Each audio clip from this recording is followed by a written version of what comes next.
Welcome, Overflyers.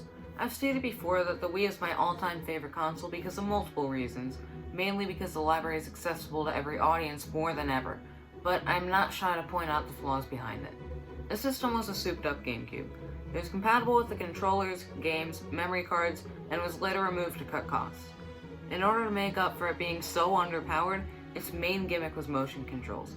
Nintendo was making the motion controls look natural, fun, precise, and easy to pick up. But in reality, it was not precise until the Motion Plus adapter came along. But before the adapter was even announced, most third-party games couldn't even get motion controls down. It made completely normal games a lesser experience. I will say that some games like Wii Sports, Just Dance, Mario Kart Wii, and even New Super Mario Bros. Wii did a perfect job representing what is capable with a little bit of love. But every game I just said appealed to the wrong audience. When you're trying to have a healthy and strong console life, software is something you really have to push to improve both software and console sales. But when the first-party lineup appeals to the casuals and the other half was tweaked to make it easier with casuals, is when you start disappointing hardcore gamers. When you start targeting the casuals and not the hardcore gamers, there is a higher chance of more console sales. That is why the Wii did so well and why I think their handhelds have always done phenomenally.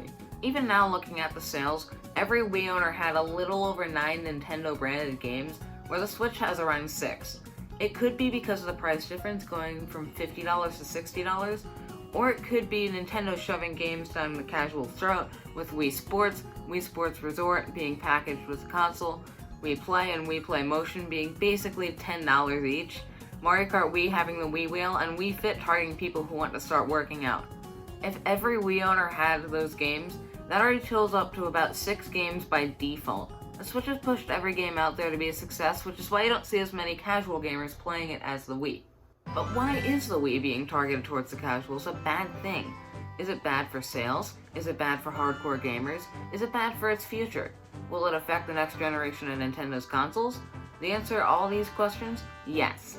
Sure, it made a lot of money for Nintendo at the time, and made games super cheap for upcoming collectors like me, but I feel like nothing else was more substantial to the Wii U's death than the Wii itself.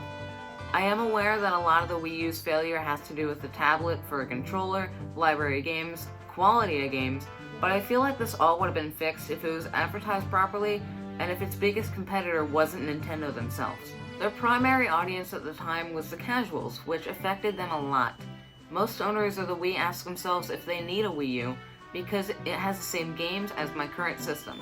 If the only 2 games that the Wii U could call its own were Splatoon, which was targeted towards die-hard Nintendo fans, and Mario Maker, which was targeted towards the big 2D Mario fans, but was also available in the 3DS.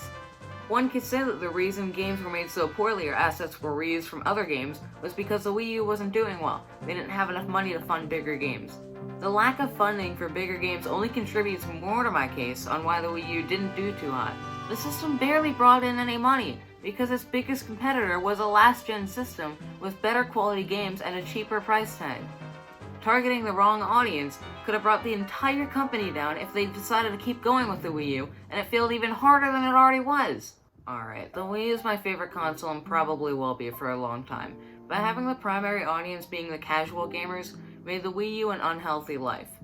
Luckily, right after that happened, the Switch came out, which I immediately fell in love with, and so did the other 61 million people who bought it.